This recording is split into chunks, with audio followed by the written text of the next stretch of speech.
please tell us something about yourself? Where were you born, your family, interests, hobbies, etc.? I was born in Cebu City, and so basically I spent my early years in Cebu, and then I went to Manila for high school and college. And then I came to this country, United States, to attend UCLA. Actually, I was interested in filmmaking. Okay. And so I was in film school at UCLA. As far as hobbies is concerned, I can really just get into anything. My first love was movies, and then I went into storytelling, which got me into books. My interests can be kind of varied. Something will just come to me, and I'm reading is big, writing. I've been editing a lot, so that also occupies my time. Okay. And what motivated you to become an author? My father died when I was 9. Shortly after, I felt the urge to start writing him, to sort of update him of my life. And then I got into diary writing, and which is a passion. I continue journaling up to now. And so the love of words was in there, and reading a lot. The seriousness, I think, in terms of doing writing as some kind of profession did not really come until I was a grown woman with children. And what happened was I found myself at home with the children, not working, so to speak, and I wanted to do something with myself. I actually made arrangements with a local newspaper. I think it was Philippine News, so that I would have a column, so that I would have a built-in deadline. And also at this time, I started to take classes at UCLA Extension's writers program, where I now teach. I was struggling with fiction, and I wanted to learn how to do fiction writing. Great. And walk us through your thoughts on what inspired you to write your best-selling book, Growing Up Filipina. I'm not sure it's a best-selling book, but it's certainly moving. I did not write it. I edited this. Okay. And I guess very early on in my literary career, if you will, I already understood or realized that here in this country, the United States, we do not really have a lot of books for our Filipino-American youths. And one of my earlier projects was fiction by Filipinos in America. And that one was to address, in my mind, it was to address this lack of literature for the Filipinos in this country. And then after fiction by Filipinos in America, I also did contemporary fiction by Filipinos in America. And then I kept thinking, I started to get involved with the young children, with the youths. I did a couple of children's books with some other women. Then always that realization, they don't have something like this. They don't have literature that they can read, that they can identify with. Our teenagers, our young people. And this was really reinforced by my publisher in the Philippines, who also made the same comment. They had said that we lack books for young people. Mm-hmm. And so we just went, all right, let's do it, And actually, I went ahead and I did it. And what happened was that there was something that happened in the Philippines, or there was some kind of economic crisis.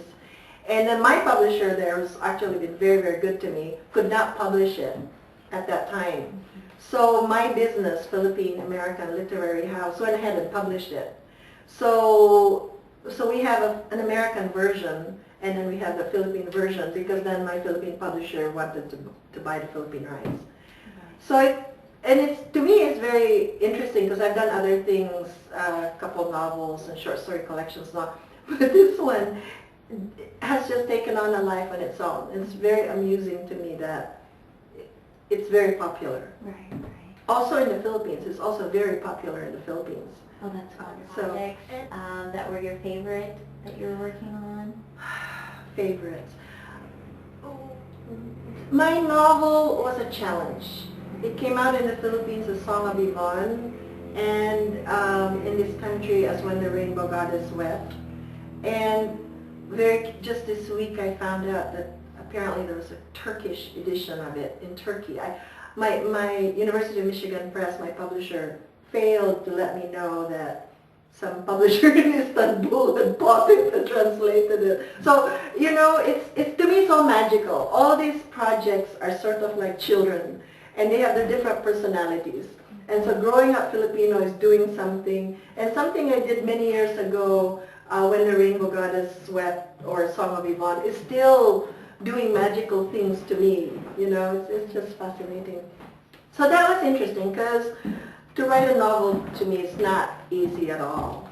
And it was a challenge. So that was when I did that, it was like, oh, I can do this. It's not that easy really. I enjoy growing up Filipino, which is I think why I did it a second time. And it's not, the stories themselves are so refreshing to me. You know, I mean, I just find, when I read them, the submissions come in, I just find them, it gives me another insight into our young people. And so I love them, you know, these stories that I include. And I think that transmits, you know, and I think that's why people also like the selection because it was chosen with love, or it was written with love to it. All right. So what advice would you give others who are aspiring to write their own books or become authors in the Filipino community? I have a lot of advice because I've been doing this for a long time. I think very important is to read a lot because even though you're a writer, reading is also directly connected to it. The more you read, the more you will have a facility to the language and all these elements involved in fiction or poetry that you're trying to do. So that's an important thing. And if necessary, to even take classes. There are many classes you can take in terms of poetry writing or creative writing. The other thing is not to give up. Truly, not to give up. It's very easy to just buckle with the first, you know, rejection letter. But every single writer, and I am not kidding you, no matter how famous, has had to deal with rejection letters. I am really not kidding because I've been in PEN International, I've been in Barcelona for these conferences, I've talked to some important writers, you know, mainstream writers. It's the same story. And really the reasons for your work being rejected may not have to do with the quality. It may be because they've already done that kind of book. You know, mostly it's a business decision. So not to give up, just to keep at it. And also, I have seen this in some writers because I teach and, you know, I get to know them a little bit. There's a balance that one has to strike between being too humble and saying, I can't do it, and being too cocky and saying, I know everything. Because really you don't know everything. And then at the same time you need the courage to be able to go ahead and do it. There's a kind of a balancing act that one needs to kind of get into. Networking is good. And I think we have here in Los Angeles, and I know they do in the Philippines, they have venues for readings and so on. I think that's really very important, especially for poets who have a hard time getting published. You just encourage one another when you're in this kind of group and you're with other writers, you know. There's a kind of an energy that happens in there. Yeah, really good advice for any aspiring writers. Thank you. Also, do you see any trends with the desire to learn the language, culture, or sharing the Filipino experience? More and more since I've come to this country, which is a long time ago, I arrived here in 1969, the interest in Tagalog has been increasing. Of course, the population of the Filipinos in this country have also increased. But now it's even formalized in schools. So one can take Tagalog classes or Filipino, however they call them. So that's there. The other thing is that I guess because of the increasing number of Filipino Americans, the mainstream cannot really ignore us anymore. And so our stories are getting more and more included in mainstream publishing and the media. So I have been seeing that trend, and I think that it will continue. It's good. In the beginning, it was like... Current or future closing remarks you would like to provide us today as an author? Nothing. I just want to thank Jeepney Books, really, for the support, and I think that the work is important, and it's a good thing to do.